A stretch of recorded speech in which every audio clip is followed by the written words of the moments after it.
근데 정조에 문제점이 있었어요. 너무 왕권을 키워놓은 거예요. 반석이 훅 무너져가지고 집까지 무너지는 꼴이.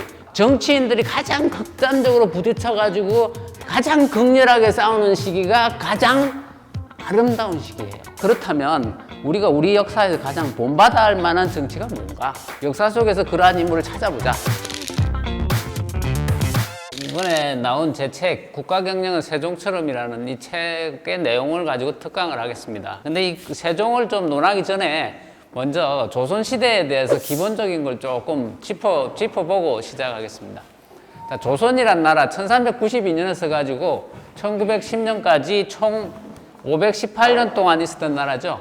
자, 이 시대 구분을 어떻게 해야 될까? 그래서 조선시대 구분 어떻게 할까? 하는 부분 조금 짚고 넘어가겠습니다. 자, 조선시대 1392년으로부터 200년 지나가지고 무슨 일이 벌어지나요? 1592년에.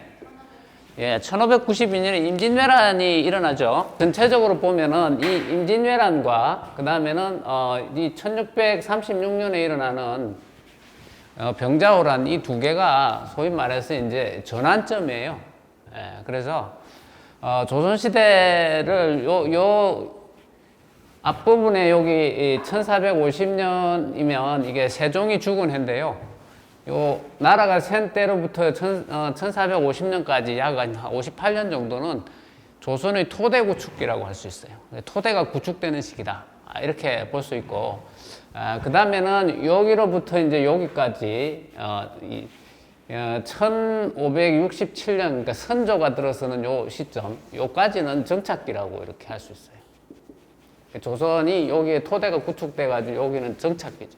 이 정착기 안에 구조에 보면 이 1494년에 연산군이 들어서죠. 10대. 이 연산군이 들어서는데 이 연산군이 들어서부터 시작해가지고 여기에 이제 1575년경에 이 붕당이라는 게 형성되거든요. 요 사이를 변혁기라고 할 수 있는 거예요. 이게 뭐냐면은 정치적 변혁기인데요. 원래 나라가 쓰면 그 나라의 개국 세력, 공신 세력들이 장악하게 돼 있어요. 근데 그러한 공신 세력들을 이 세종 시대에는 공신들이 중심이 되니까 왕권이 힘이 없겠죠. 그러니까 왕은 이제 자기의 권위 세력을 만들어야 된단 말이죠. 그래서 세종은 집현전을 세워가지고 자기의 권위 세력을 만들어요. 그래서 그 집현전의 세력과 공신 세력이 서로 대립하도록 함으로 해가지고 균형 정치를 이루는 이런 형태를 구사한단 말이죠. 그런데 그것이 다시 그러니까 세조가 난을 일으키죠. 그러므로 해가지고 세조 시대에 다시 공신들이 형성된단 말이에요. 그러니까 공신 시대가 되니까 그 뒤에 성종 때가 되니까 이 성종 때는 살림을 끌어들여가지고 다시 이 공신들을 갖다가 견제하는 이런 형태가 이루어져요. 그러니까 왕이라는 건 자기 혼자서 공신들을 감당할 수 없기 때문에 젊고 유능한 세력들을 끌어들이는 거죠. 그래서 그 살림들이 들어와가지고 소위 말해서 이제 이 살림들은 조선시대로 말하자면 이제 제야 세력이에요. 이 제야 세력들이 들어오고 현대로 말하자면은 제야 세력이자 운동권 세력에 해당하죠. 그 운동권 세력이 정치의 중심이 되는 거예요. 그러니까 지금 현재 우리나라의 구도에 보면 운동권 세력이 민주당의 중심이 되어 있죠. 이거하고 비슷해요. 근데 이 운동권 세력이 이제 조선시대의 살림이에요. 그러니까 이 조선시대 살림인데 이게 1494년에 이 연산군이 들어서고 1498년에 모사화가 일어나죠. 4대 사화가 일어나서 소위 말해서 살림이 화를 당해가지고 엄청나게 죽거나 쫓겨나게 되는 사태가 일어나요. 근데 이 죽거나 쫓겨나는 사태를 겪음으로 해가지고 사실은 제야 세력은 힘을 키우는 거예요. 우리 현대사를 보면 되게 비슷하죠. 운동권 세력들이 계속 저항해가지고 저항 세력들이 감옥에 가서 죽거나 아니면 살해되거나 막 이런 것들을 겪잖아요. 그 다음에 심지어는 이제 군부가 들어서가지고 그것을 이제 민중을 누르고 5.18 같은 일들이 벌어지고 이렇게 해마로 해가지고 운동권 세력이 힘을 얻게 되잖아요. 그러니까 누군가가 죽는다는 건 거꾸로 이야기하면 힘이 되게 세진다는 뜻이에요. 그러니까 죽은 사람들이 희생자가 되는 거고 그리고 나머지는 그 죽은 사람들을 기반으로 해가지고 정권 세력을 형성하는 거죠. 그래서 지금 현재도 보면은 과거에 학생 운동권 세력이나 시민 운동권 세력이나 과거에 희생자들이 있었죠. 그래서 박종철이나 이한열이나 이런 희생자들이 한쪽에 있고 한쪽에는 노동운동 세력의 희생자가 있고 전태일이라든지 이런 그 다음에는 이제 소위 시민운동 세력들이 희생자가 있죠. 그 희생자들을 기반으로 해가지고 말하자면은 정치 권력을 키우는 거예요. 그래서 그 사람들을 계속 추모하는 거죠. 예. 그리고 그 사람들을 기반으로 해가지고 크듯이 이 살인들도 마찬가지예요. 살인들도 4대 사화에서 당했던 사람들을 전부 다 사당에 모셔놓고 그 사람들을 기반으로 해가지고 성장하는 거예요. 예. 그러므로 해가지고 결국은 여기 1567년에 선조가 왕위에 오르게 되는데 이때부터 이제 선조라는 사람은 선조 이전의 사람들은 어쨌든 간에 왕의 친아들들이 전부 다 왕이 됐어요. 그래서 그것은 적통에 의한 성계가 이루어지는 거죠. 그래서 적계성통이라고 하는데요. 이것이 무너져요. 말하자면은 성종 바로 앞에, 아니 선조 바로 앞에 있었던 명종이라는 왕이 아들이 없죠. 순화세자라고 아들이 있었는데 일찍 죽었어요. 그러다 보니까는 양자를 들여가지고 소위 말해서 반계성통을 하게 되는 거죠. 이 반계성통이라는 건 왕의 적자가 또는 서자가 직접 하는 것이 아니고 다른 데서 데려와서 양자를 통해서 성통하는 걸 말해요. 그러다 보니까 반계성통을 하게 되면 어때요? 왕의 힘이 약화되겠죠. 그 약화된 틈을 타가지고 신하의 힘이 강화되겠죠. 그 신하의 힘이 강화되는 하나의 형태가 바로 사림의 정치가 되는 거죠. 그래서 이때부터 소위 사림의 정치가 시작되고 그것이 붕당 정치가 되는 거고 그 붕당 정치가 당파 정치가 되는 거고요. 그러한 당파 정치가 오늘날의 우리나라의 정당 정치의 하나의 어떤 원시적인 모델이 되는 거예요. 그래서 지금 보면 여러분들 왜 정치계를 보면 맨날 싸우잖아요. 조금만 빈틈만 있으면 엄청나게 싸우잖아요. 근데 정치계가 서로 싸우고 비난하고 비판하고 하는 건 굉장히 건강한 거예요. 그게 정계가 서로 싸우지 않고 비난하고 비판하지 않고 조용하면 그건 독재 정치예요. 독재 정치는 아주 조용한 정치거든요. 그건 굉장히 위험한 거예요. 그래서 정치에 있는 정객들은 끊임없이 싸워야 되고 국민은 그거 심판봐야 되고 조선시대로 말하면 왕이 그것을 심판보는 거예요. 그래가지고 왕이 딱 보고 있다가 이쪽 말이 좀 말이 맞아 그럼 손들어주면 그쪽이 이기는 거예요. 지금도 마찬가지거든요. 지금도 정당들이 아주 그냥 세게 부딪히잖아요. 그리고 그거와 따라서 그 세력들이 국민들이 그냥 반반으로 나눠갖고 싸우는데 가만히 보면은 중간에 중립지대에 있는 사람들이 있잖아요. 이 사람들이 이쪽으로 이동하면 이쪽이 이기고 이쪽으로 이동하면 이쪽이 이기는 거예요. 그런 것처럼 과거에는 왕이 그 세력들을 갖다가 말하자면 손을 이쪽에 들어줬다 이쪽에 들어줬다 하듯이 지금은 국민이 이쪽 들어줬다 이쪽 들어줬다 하는 거죠. 그러니까는 구조는 비슷해요. 하나는 왕이 손들어주는 거고 하나는 국민이 손들어주는 거라는 거죠. 그런 형태가 이제 붕당 정치예요.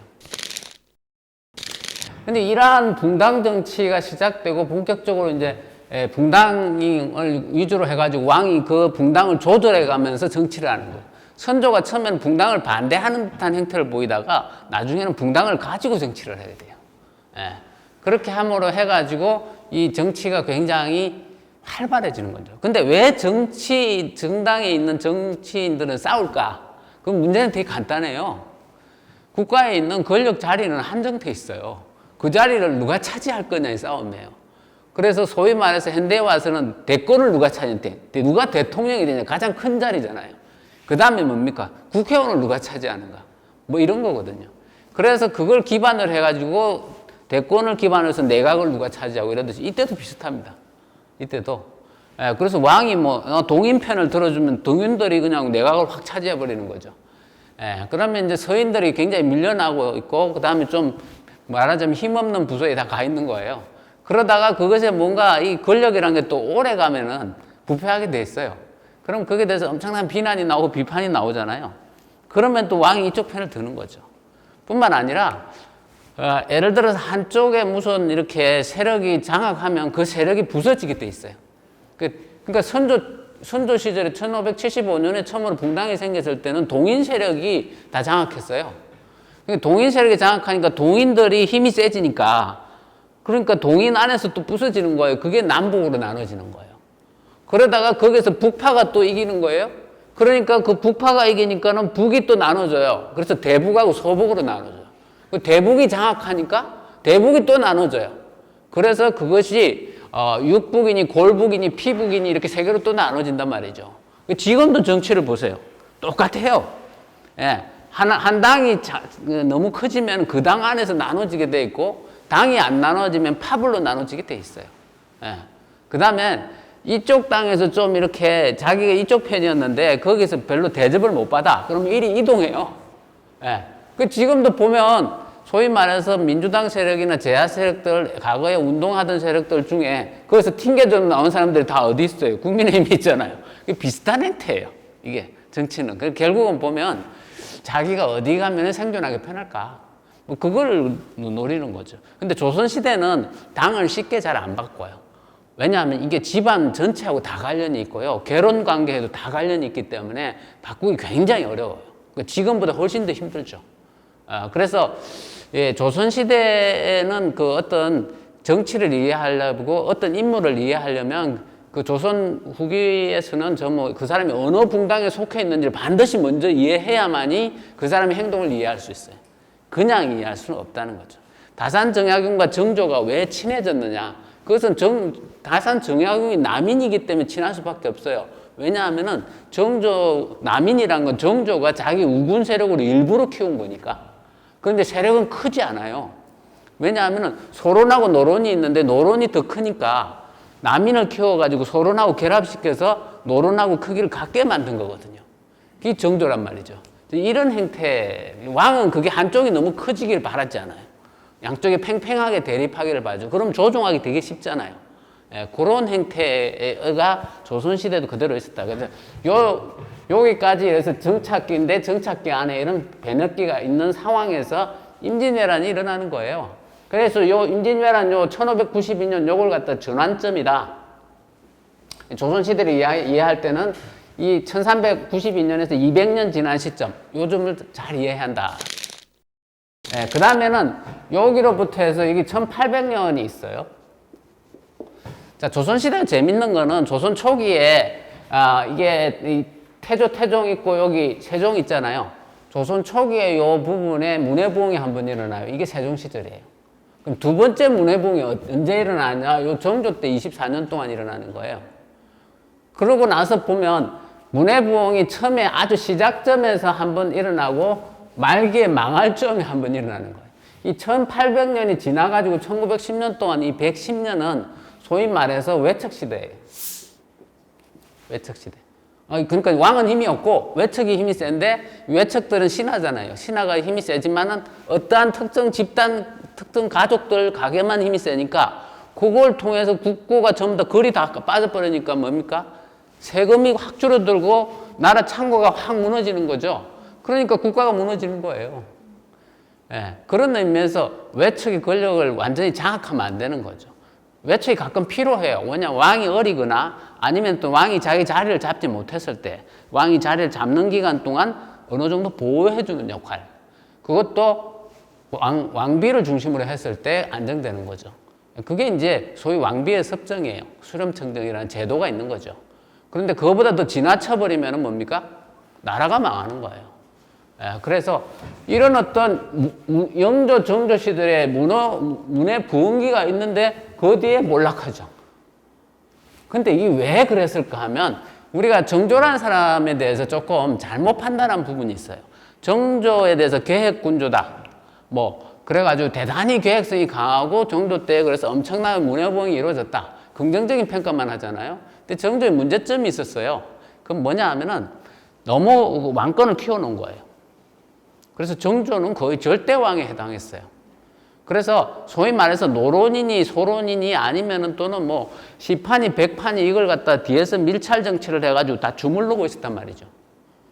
그랬는데 이 왕이 갑자기 죽어버리니까 뭡니까? 한꺼번에 확 무너져 버린 거예요. 이건 마치 이게 집이 큰 바위 밑에 바위 위에 반석 위에 지어놨다 반석이 훅 무너져가 집까지 무너지는 꼴이 난 거죠. 그래서 사실은 정조는 그런 문제점을 갖고 있는 거예요. 근데 우리의 어떠한 그 역사 학자들이나 또는 역사를 공부하는 사람들은 약간 영웅을 만드는 어떤 성향이 있어요.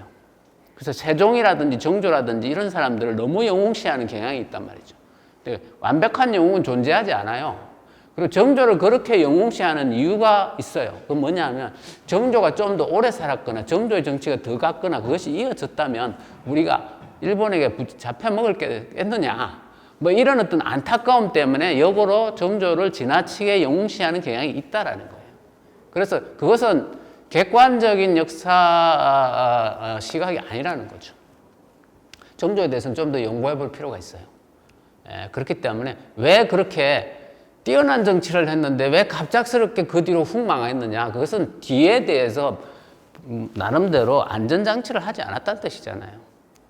자기 후대에 대한 안전장치를 제대로 해놓지 않았다. 그 다음에 시스템의 안전을 두지 않았다. 그래서 개인의 왕의 힘이 너무 세고 전체 국가 시스템의 어떠한 힘이 약화되어 있었던 시점이다. 그래서 그것이 가장 큰 문제였다는 거죠. 그래서 그런 어떠한 그 계획적인 부분을 시스템화 시켰어야 하는데 그것을 하지 못했던 거죠. 그런 측면이 정조가 비판받는 부분이고요. 그 다음에는 이 1592년과 함께 1636년도 다시 말해서 병자호라는 부분이 되게 중요해요. 자, 1592년은 소위 말해서 외가 성장해가지고 북쪽으로 쳐들어오는 거죠. 그래서 외의 성장은 뭡니까? 서양 세력의 그 서양의 무기를 들고 들어와요. 그게 총이죠. 그걸 들고 들어와서 서양의 어떤 문화가 침투를 하는 거예요. 그런데 이 동아시아의 종주국이라고 할 수 있는 것은 당시에 중국을 장악했던 명나라였단 말이죠. 그리고 명나라는 뭡니까? 한족을 중심으로 해서 형성된 것이에요. 그런데 그 명나라가 소위 말해서 북방민족인 여진족에 의해서 무너진다는 거죠. 우리가 흔히 말하는 만주 요동 지역에 있던 자기들 말하면 벤방 세력에 불과하고 오랑캐에 불과했어요. 그 세력이 성장해가지고 오히려 한족을 다 무너뜨리고 중원을 장악해버리죠. 그래서 우리가 소위 말해서 중원이라 그러면은 저희 그 항하강과 그 양자강 사이에 해수라고 있는데 그 사이가 중원이에요. 왜 거기가 중원이냐 하면은 거기가 농토가 제일 커요. 그러니까 뭡니까?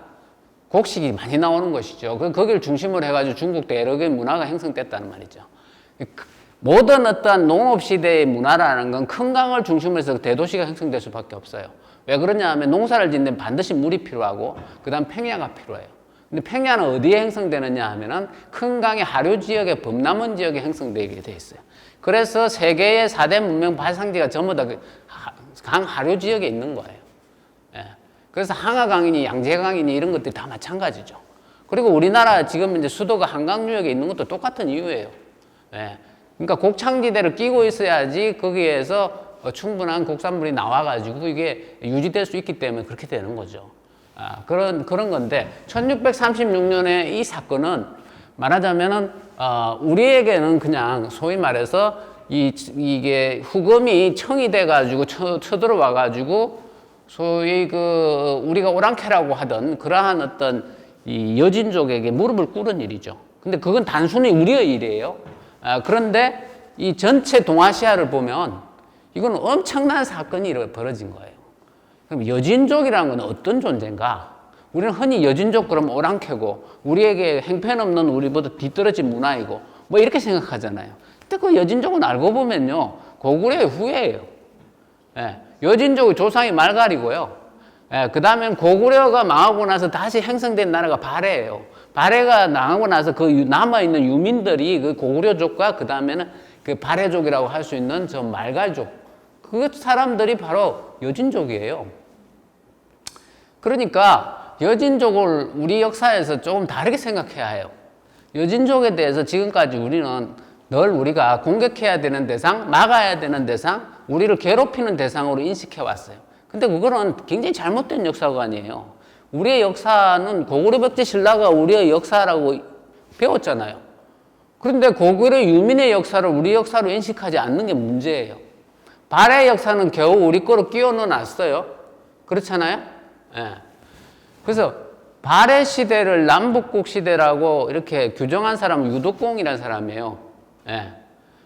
그래서 그 이전에는 발해는 우리 역사가 아니었단 말이죠. 그러니까 유독공이 우리의 역사로 끼워 넣은 거예요. 그 전까지는 전부 중국 역사로 생각하고 북방 역사인 거예요. 그런데 우리가 지금 전체적으로 초등학교부터 가르치는 건 뭐예요? 삼국시대, 고려시대, 조선시대 이렇게 가르치잖아요. 그럼 삼국시대라고 그러면 소위 말해서 요동지역, 만주지역까지 다 차고 있는 고구려와 부여의 역사를 다 포함한 거잖아요. 그럼 그 부여와 고구려의 땅에 살고 있던 사람들이 누구예요? 그 사람들 여진이에요. 그리고 그 여진에 섞여 있는 사람들이 고구려족이에요. 그 사람들이 어디 도망가거나 그 계속 살았어요. 그렇잖아요. 그렇기 때문에 이게 청이 명나라를 차지하고 중국 대륙을 차지한다는 건 엄청난 일이에요. 그게 북방에 있는 고구려 유민들이 한족을 무너뜨리고 중국 전체를 차지한 사건이에요. 예, 청이라는 게. 그래서 이 청나라에 대한 인식이 우리가 명나라는 좀 가깝게 생각하고 청나라는 조금 오히려 더 우리에게 아주 오랑캐니 그런 식으로 생각하면 굉장히 잘못된 거고, 조선시대의 그 일부의 그 어떤 양반들의 사고방식이 그랬던 거고요. 그것이 나중에 1700년대까지 그러한 의식이 내려갑니다. 그래서 그때 우리나라 사람들이 열하일기를 보면 열하일기를 가는 그 시기가 1700년대 말인데 숭정 256년이라고 이렇게 써놨어요. 숭정이 누구냐면 명나라 마지막 황제를 말하는 거예요. 그럼 명나라가 끝나고 나서부터 계속 죽고 나서부터 숭정 1년부터 계속 센 거예요. 그러니까 뭡니까? 청나라 연호 쓰지 않았던 거죠, 조선에서는.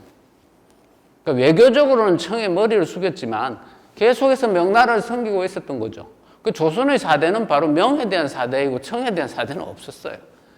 근데 그게 어떤 측면에서 보면 굉장히 어리석은 판단이다라는 거고, 그게 기반에서 보면 우리 이 역사에서 역사를 가르칠 때 조금 그런 의식을 갖고 가르치는 경향이 있다라는 거죠. 청이라는 나라가 사실은 우리하고 같은 족속이라는 거예요. 그리고 청이 이 중국 대륙 전체를 차지했다는 것은 북방 민족이 중국 대륙 전체를 차지했다는 뜻이고, 그 북방 민족은 결국은 고구려의 후예들이에요. 그 땅에 살던 사람들 어디 가겠어요? 그 자리 살죠. 그 계속 자손들 낳아서 사는 거고, 일부 왕족들은 귀족이나 이동한 거지, 거기 민중들은 그대로 사는 거예요.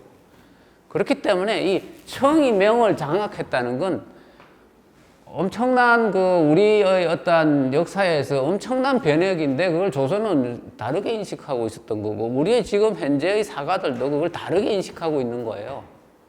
그리고 그 청이 언제까지 저기를 지배합니까? 1919년까지 5.4 운동이 일어날 때까지 지배합니다. 그러니까 1640년대 중국을 통일해가지고 무려 260년 이상을 갖다가 거기를 장악하고 있었던 거죠. 그게 청이고, 그것이 고구려의 후예들이에요. 네. 그래서 옛날에 이게 강태통왕의 그 비문을 자기의 그 어떤 선조의 비문으로 인식하고 있었던 거예요, 그 후금 사람들이. 예. 그래서 우리나라의 이수광의 지봉유술 같은 데 보면은 강태통왕 비문을 갖다 청나라 시조의 비문이라고 이렇게 인식하고 있잖아요. 그만큼 한반도에 갇혀 있었던 조선은 굉장히 전체적인 어떤 역사적 시각이 무지했던 거예요. 그래서 이 청에 대한 인식이 잘못되어 있다라는 것이죠. 뿐만 아니고, 자, 1500, 인조 반정은 의미가 뭐냐 하면, 이 역사적으로, 인조 반정은 1623년에 일어납니다. 그게 이제 강해군 15년이죠. 근데 이 인조 반정의 의미는 뭐냐 하면, 소위 말해서 붕당 세력이 아까 있었죠. 그런데, 강해군대와 선조 때는 소위 말해서 동인을 중심으로 해서 정권을 장악했어요. 그리고 강해군대는 동인 중에도 북인 중에도 대북 세력이 장악했고, 대북 중에도 육북이 장악했어요. 그러니까는 찬밥 신세가 된 건 서인들이죠. 그 서인들과 인조가 결합해가지고 일으킨 것이 인조 반정이에요.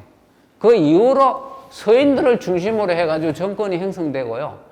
그걸 바탕으로 해가지고 인조의 시대가 열리기 때문에, 그래서 이 북방에 대한 생각들도 굉장히 서인의 어떤 사고방식에 갇혀 있었던 측면이 있고, 그 다음에 인조를 자기들이 세웠잖아요. 그러니까는 인조가 저들한테 굴욕을 당했잖아요. 그 굴욕을 당한 부분에 대해서 굉장히 원한을 갖고 있단 말이죠. 그러니까 청에 대한 원한이 굉장히 강했고, 그렇기 때문에 청의 문화를 수입을 안 했던 거예요. 거기에서 우리의 문화가 멈추었던 거죠. 그러한 것들에 대해서 청 문화를 수입해가지고 우리도 좀 더 나은 문화로 가자라고 주장했던 사람들이 박지원이니 박재관이 하던 북악파들이에요. 그리고 그 북악파의 영향으로 새로운 어떤 변혁을 꿈꾸었던 시대가 바로 정조의 시대고, 그 정조의 시대의 변혁이 약간 꽃이 피었던 시대가 한 후반기에 20년 정도 되는 거고요. 그 꽃이 무엇이냐? 수원에 있는 화성이 그거의 꽃이에요. 거기에 그 시대에 수입했던 모든 문화들이 거기 화성이라는 그 건축물에 결집되어 있는 거예요. 벡돌이라든지, 그 다음에는 새로운 시장 구조라든지, 그 다음엔 길의 새로운 개념이라든지, 그게 화성에 다 들어있는 거예요. 성 안에 시장을 만들고 거기에 중간에 도로를 뚫어가지고 거기를 바로 지나가게 만드는 이런 구조는 그전에는 없던 그러한 구조란 말이에요. 그런 것들이 청나라 문화를 갖고 들어와가지고 우리한테 실험적으로 만들어진 것이 거기죠. 그래서 수원의 화성은 사실은 정조시대의 꽃이다, 이렇게 표현할 수 있어요. 예. 그리고 그 꽃 한번 피고 끝나버린 거죠. 그러고 나서는 이 외척시대가 된 거죠. 예. 그래서 이 외척시대에는 소위 말해서 이른바 외척들이 집단적인 독재시대를 형성해요. 그러니까 오히려 보면 이 시기에 굉장히 팽팽하게 말하자면 이 전환기가 끝나고 효정, 1659년에 효정이 죽어요. 그죠? 예. 그래서 1649년에 인조가 죽고 1610년 뒤에 이제 효정이 죽어요. 이때 이제 북벌 정책 뭐 이렇게 하면서 요 전환기가 끝나는 거예요. 이게. 두 개의 전환점이 이제 여기서 끝나는 거예요. 그 다음에 뭡니까? 현종, 숙종, 영조, 정조. 요 때가 이제 새로운 어떤 안정기가 시작되는 거죠. 예. 그래서 새로운 안정기가 이 이후로 시작이 돼요. 예. 그렇게 진행이 되다가 그 안정의 말에 이제 하나의 문해보응이 일어나는 거예요.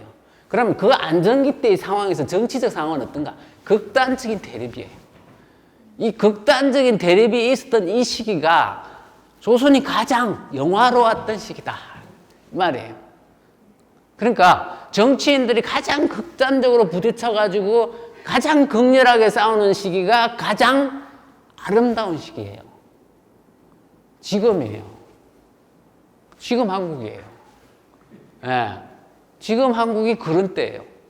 그러니까 지금 보면 뭐 이렇게 대장동이니 뭐니 해가지고 막 하고 한쪽에서 대장동 끌고 나오니까 한쪽엔 딴 거 끌고 나오고 뭐 난리가 나잖아요. 예. 조금만 이제 빈틈이 있으면 이쪽이 자빠지니까 이쪽에서 그걸 바로 세우고 약간만 균형이 무너지면 이쪽으로 넘어간단 말이죠. 이게 좋은 정치예요. 그러니까 조선은 이 붕당 정치 팽팽하게 데려가고 매일 싸우고 어디가 조금이라도 좀 이렇게 공격할 거리가 없는지 매일 찾아보고 조그마한 거리가 있으면 그거 흡에 파가지고 상처내가지고 무너뜨리고, 그게 좋은 정치예요. 그러지 않고 그냥 대충 자기들끼리 대충 해가지고 뭐 말하자면은 우리가 뭐 남이가 이러면서 정치인들끼리 대충 해먹는 그러한 정치는 국민을 다 속이는 정치예요. 그러니까 정치인은 소위 말해서 국민이 내세운 말이에요, 말. 서로 경쟁하고 싸우는 거예요. 누가 더 잘 달리느냐, 누가 더 힘이 있느냐, 누가 더 건강하냐에 따라가지고 그 말을 선택하는 거죠. 결과적으로 뭡니까? 지금 현재 막 코로나로 인해가지고 엄청난 지금 재앙이 닥쳤잖아요. 근데 이 재앙 중에 우리는 소위 말해서 민주주의의 꽃이라고 하고 있는 선거전이 벌어지고 있어요. 그래서 재앙 속에 지금 꽃이 피고 있는 거예요. 근데 이 꽃이라는 게 꽃을 피우는 데 목적이 있는 게 아니고 꽃 자체에 목적이 있는 게 아니고 좋은 열매를 얻게 하는 데 목적이 있어요. 그렇잖아요? 그래서 누구를 선택하는가에 따라 가지고 어떤 꽃이 피고 어떤 열매가 열리는가예요. 그런데 선택을 했는데 그 꽃이 항상 좋지만 않죠. 때로는 그것이 국민들에게 엄청난 뭡니까? 독가로, 독이든 과일로 작동할 수도 있는 거죠. 그렇기 때문에 잘 뽑아야 된다, 이 말이에요. 그래서 그러한 것들을 그럼 뭘 보고 잘 뽑아야 될 건가? 그리고 뭘 기준으로 해가지고 뽑아야 될 건가? 우리가 뭐 이렇게 보면은 정치에 대해서 뭐 미국의 정치 이야기고 영국의 정치 이야기 막 하잖아요. 한국의 정치는요, 미국이나 영국 정치는 이미 넘어섰어요. 걔네들의 수준이 우리한테 택도 안 돼요, 이제. 걔들 정치는 그야말로 그냥 가문 정치예요. 영국도 마찬가지고 미국도 마찬가지고 프랑스도 마찬가지. 유럽이나 미국의 정치의 수준을 한국 넘어섰어요, 이미. 한국이 안고 있는 위험 요소인 남북의 어떤 분단의 상황에도 불구하고 이러한 어떤 정치를 행하고 있다는 건 한국민들이 되게 대단한 거예요. 그렇다면 우리가 우리 역사에서 가장 본받아야 할 만한 정치가 뭔가? 그 역사는 소위 말해서 현재의 거울이라고 그러는데 역사 속에서 그러한 인물을 찾아보자. 그래서 어떠한 인물을 뽑아야 될 건가? 거기에 대한 답으로 쓴 것이 이 책이다. 나는 이렇게 이렇게 써는 흔히 역사는 현재를 비추는 거울이라고 한다. 역사는 반복되기에 그 속에서 현실의 위기와 난관을 극복할 방도를 찾을 수 있다는 의미다. 만약 우리 역사 속에서 지금의 위기를 극복할 인물을 뽑는다면 누구를 뽑겠는가? 우리 국민은 단연 세종을 택할 거다.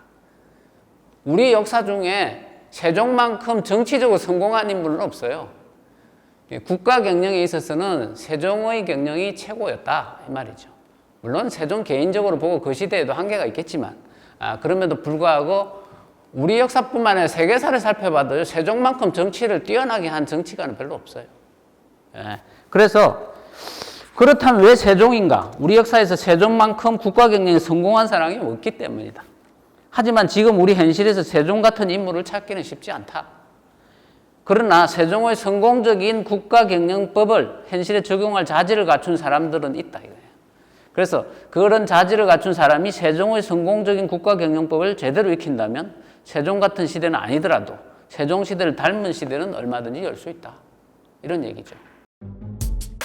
세종의 성공의 기반이 됐던 것은 책을 많이 읽고 학문을 좋아하고 외가에서 온 DNA인가 친가에서 온 DNA인가 이 말이에요.